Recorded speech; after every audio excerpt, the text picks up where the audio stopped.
নমস্কার, কেমন আছেন আপনারা সবাই? ঋতুশ্রীর আরও একটা নতুন ব্লগ ভিডিওতে আপনাদেরকে অনেক স্বাগত জানাই। চলুন আজকের ব্লগটা শুরু করা যাক। সকালবেলা ঘুম থেকে উঠেই বাসি কাজটা তো আগে সবার গৃহিণীদের করারই থাকে। তো বাসি ঘর দোয়ার এখানে ঝাড় দিয়ে আমি দেখো সব ঘরে কিন্তু জল দিয়ে দিচ্ছি। তো এটা তো আমার একটা ম্যান্ডেটারি, যেটা আমি রোজ সকালে ঘুম থেকে উঠে প্রত্যেক দৈনন্দিন জীবনের আমার একটা রুটিন বলতে পারো।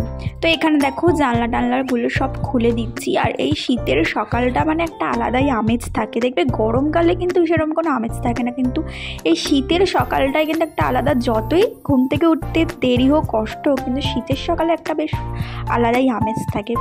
তো দেখো সকালের কাজগুলো কমপ্লিট করে ফ্রিজ থেকে মাছটা বের করে রাখলাম যাতে ওটা ছেড়ে যায়। আজকে লোটে মাছ করব। আর এখানে ছেড়ে সুজিটা করে নিচ্ছি। আর চা কিন্তু আমাদের সকালেই খাওয়া হয়ে গেছে।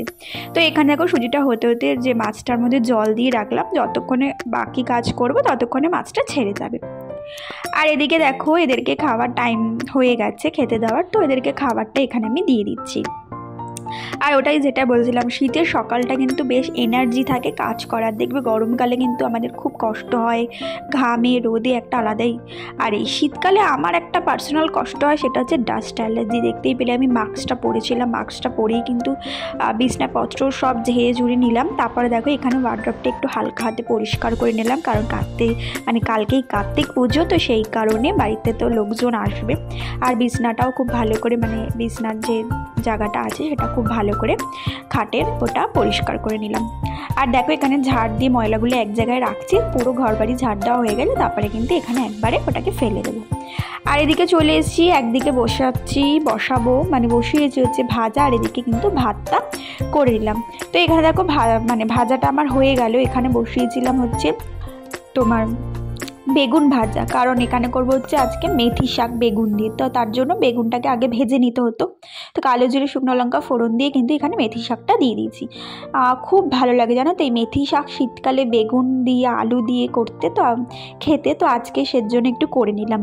তো এখানে করে নিয়ে লাস্টে কিন্তু বেগুনটা অ্যাড করে দিতে হবে। তোমরা কিন্তু যারা যারা খাও না একবার করে খেও, খুব ভালো লাগে। মেথি শাক একটু তিতা ভাব থাকে, কিন্তু নো ডাউট ভালো লাগে খেতে।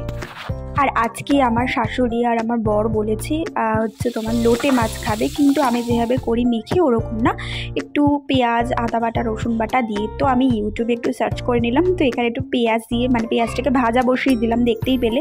আর এখানে নিয়ে নিয়েছি টমেটো, কাঁচা লঙ্কা আর আদা বাটা রসুন বাটাটাকে একসাথে পেস্ট করে এখানে কিন্তু দিয়ে দিলাম।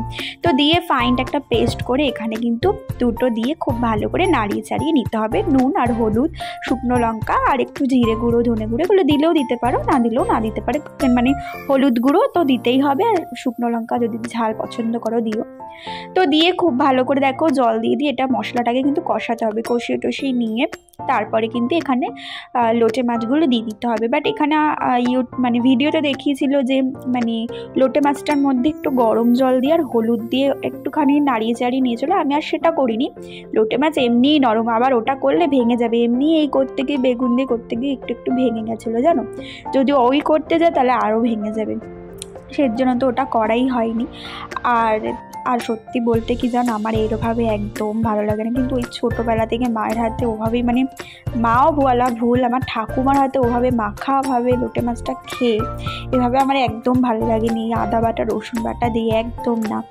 চলো তোমাদের কমেন্টগুলো একটু পড়ে নেওয়া যাক। শ্রুতি বন্দ্যোপাধ্যায়, দিদিভাই তুমি আমাকে লিখেছিলে যে তোমার ব্লগের আসার অপেক্ষায় থাকি। বিশ্বাস করে আমি মনে করি আমার লাইফের একটা বড় অ্যাচিভমেন্ট হচ্ছে এইটুখানি। এই এতদিনে ভিডিও দিয়ে এই তোমরা যে একজন দুজন তিনজন এই কমেন্টটা করো না যে তোমার ব্লগের আশায় থাকি, এটা আমি মনে করি আমার জীবনে আর কিছু চাই না। বিশ্বাস করো, কেউ তো আমার জন্য অপেক্ষা করে, নিজের লোক না। তোমরা তো আমার অচেনা, কিন্তু এখন নিজের হয়ে গেছে, কিন্তু অচেনা। এটাই আমার কাছে অনেক গো। তোমরা এভাবেই আমার পাশে থেকো। আর দেখো এসে দেখি ভাই বোনের এত ভালোবাসা দেখে প্রাণটা তো জুড়িয়ে গেছিলো। আর আমাকে কমেন্ট করেছিলে রাজিয়া খান, দিদিভাই তুমি আমাকে লিখেছিলে খুব ভালো লাগলো ভিডিওটা, থ্যাংক ইউ গো, এভাবেই আমার পাশে থেকো। শ্রুতি বন্দ্যোপাধ্যায়, দিদিভাই তুমি আমাকে আরও কমেন্ট করেছিলে যে আমি তো ছেলেকে মামাআর্থের ক্রিমটা মাখাচ্ছি, বাট তুমি একটা ক্রিমের নাম বলেছো, আমি অবশ্যই সেই ক্রিমটা ইউজ করে দেখবো গো। এভাবেই আমাদের বন্ডিংটা থাক একে অপরের প্রতি। হ্যালো এভরিওয়ান, তোমাদের সাথে আজকে সামনাসামনি বেশ অনেকক্ষণ বাদে কথা হচ্ছে। তো দুপুরের পরে তো সন্ধ্যেবেলা আমার কথা হলেই চাটা খেয়ে, আর দেখতেই পাচ্ছ পাপাকে চাটা খেয়ে এখন একটু এখন একটু ভিডিওটা এডিট করে নেব। কালকে যেহেতু আমাদের বাড়িতে কার্তিক পুজো হবে, তো সেই কারণে কিন্তু কার্তিক পুজোর জন্য কিছু কেনাকাটাও করতে। তো দেখতেই পেলে তোমাদেরকে যেটা বললামই, কার্তিক পুজো আছে কালকে আমাদের বাড়িতে, তো সেই কারণে তো কার্তিক পুজোর জন্য কিছু কেনাকাটা করতেই যাব। তো যতটা পারবো শেয়ার করব। আর আমাদের বাড়িতে যেন এই নিয়ে দ্বিতীয়বার কার্তিক পুজো হবে। আগের বছর যেহেতু আমি প্রেগনেন্ট ছিলাম, তো সেই বছরে তো হয়নি, নয়তো সেই বছরই হয়ে যেত, তো এই বছর আবার হবে। তো চলো এখন একটুখানি ভিডিওটা এডিট করা যাক। আর এখন আমি যেটা করব সেটা হচ্ছে তোমাদেরকে বলছি, এখন আমি ছেলেকে দেখো এই A to Z যেটা 1 ইয়ার অবধি খাওয়াতে হয়, তো সেটা খাওয়াবো। অ্যাকচুয়ালি আমার ডক্টরের সাথে কথা বলা হয়নি, ডক্টরের সাথে একবার কনসাল্ট করার আছে যে ওর তো 1 ইয়ার হয়েই গেছে, ওর রুটিনটা কি হবে না হবে।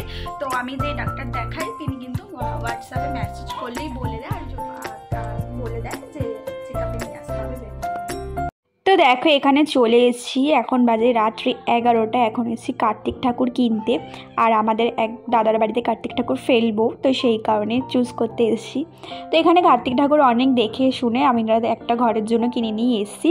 তো সেটা তো, আর এই কার্তিক ঠাকুরটাকে দেখে তো আমি অবাক হয়ে গেছি, এত সুন্দর।